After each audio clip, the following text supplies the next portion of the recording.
Hello दोस्तों, हम लेके आ गए हैं आपके लिए फिर से एक शॉर्ट नोट्स जो है समतल में गति फिजिक्स का क्लास 11th की है ना। इसको हम 2D बोलते हैं। क्या बोलते हैं? 2D बोलते हैं। ये हमारे पास समतल में गति बहुत इंपॉर्टेंट रखता है और इसमें बहुत ऐसी चीज़ें जो हमको सीधे याद रखने की होती हैं, है ना। जो थ्योरी कम होती है हमको डायरेक्ट याद रखना होता है। तो आप इसके क्या है शॉर्ट नोट्स हैं तो इसके आप सूत्र देख लीजिए और अपने नोट्स में लिख लीजिए और पेपर के पहले आप इसका रिवीजन करके जाइएगा। क्वेश्चन की प्रैक्टिस बराबर करनी है तभी आपको ये समझ में आएगा। अगर आप क्वेश्चन की प्रैक्टिस नहीं करोगे तो आपके लिए कोई मतलब की शॉर्ट नोट्स नहीं है। तो इसीलिए आपको क्वेश्चन की प्रैक्टिस बराबर करनी है। प्रक्षेप में गति, तो आपको ये पूरा ध्यान में रखना है। प्रक्षेप में गति का पहला ऊर्ध्वाधर गति। ऊर्ध्वाधर गति में आपको ये पूरी चीज़ें याद रख, ठीक है ना। ऊर्ध्वाधर में क्या करना है, आपको सारी चीज़ें याद रखनी है। अधिकतम ऊंचाई का डायरेक्ट फार्मूला याद रखो, उड़यन काल का याद रखो, परास याद रखो क्या होती है, और याद रखो टी व एच में संबंध क्या होते हैं। डायरेक्ट फार्मूला लगाओ और सॉल्व कर लो। फिर उसके बाद आपको एच ओ आर में संबंध क्या होता है, और आप ये याद रखना कि अधिकतम परास का मान ये होता है। और अधिकतम परास कहाँ होती है हमारे पास? अधिकतम परास होती है 45 डिग्री पे।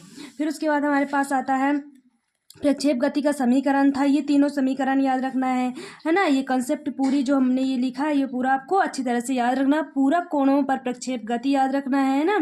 और हमारे पास वेग में परिवर्तन का मान आप इसी प्रकार जिस प्रकार से लिखा हुआ है इस प्रकार से आपको याद रखना है।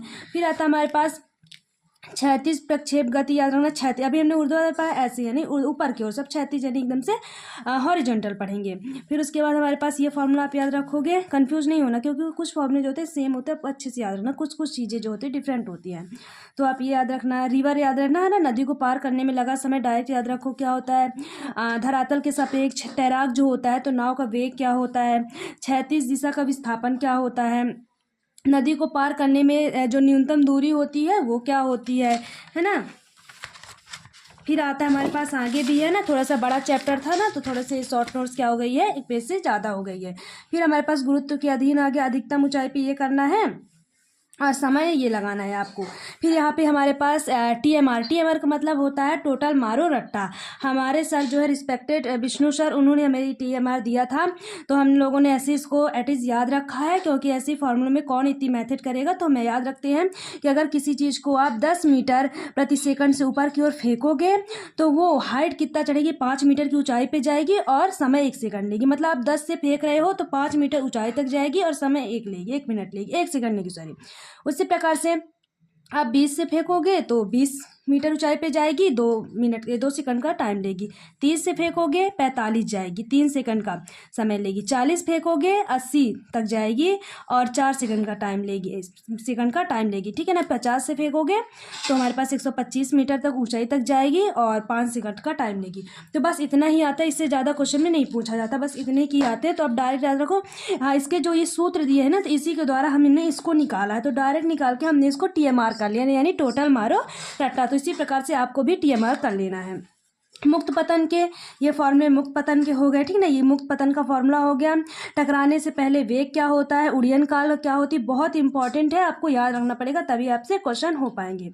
फिर हमको ये भी एक ट्रिक ही थी, मुक्त पतन के दौरान समान समय अंतराल में तय की गई दूरियां क्या होती है। तो x 3x 5x 7x 9x 11x और जो होती है 13x। यानी कि हमारे पास क्या होता है विस्थापन जो विषम संख्या पे इसको आपको याद रखना है। फिर आपके ये फॉर्मूले हो गए, आप याद रखोगे अनुपात निकालने के लिए।